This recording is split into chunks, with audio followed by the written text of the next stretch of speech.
And I think that's where I really started to look outside of myself, because if I couldn't trust myself, surely somebody else had the answer. I would ask somebody else.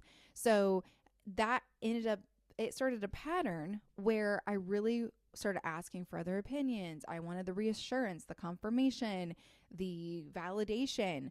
I would ask the question and I would watch reactions, or I would tell somebody what I was doing and I would see their reaction. And so there was a point where I stopped asking people for advice because I went through therapy and, I realized I didn't need the validation. But then what I slowly did after that was I was still watching the reactions. So it wasn't so much of asking a question or telling, wasn't asking them, should I do this? It was like, hey, I'm doing this. And you just kind of wait and see. And so that was just still another form of validation as far as what I was doing and what other people thought about it. I think there is a difference between sharing your life with people and, seeking that approval, whether you're questioning or just telling them and waiting for that reaction. And I think that's where we slowly start abandoning ourselves without realizing that we're doing it, because every time that we override ourselves, we lose a little bit more trust within ourselves.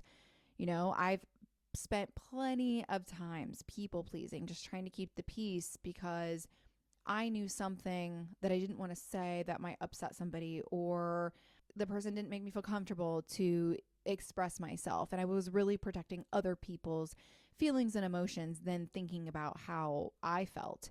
So I would just stay quiet.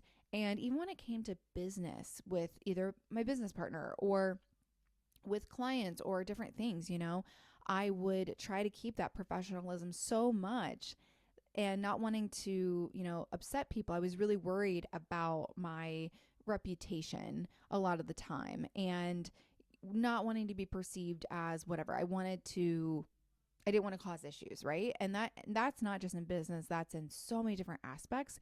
We just want to stay neutral and think that we're being the bigger person when sometimes we really should say what's on our mind, honestly. So, we shouldn't be afraid to upset people. Like, looking back, there was a lot of times that I already knew exactly how I felt in a certain thing, but I just didn't say it. And what I've realized is that the anxiety of not actually saying how you feel or what's on your mind really becomes worse than actually just saying it.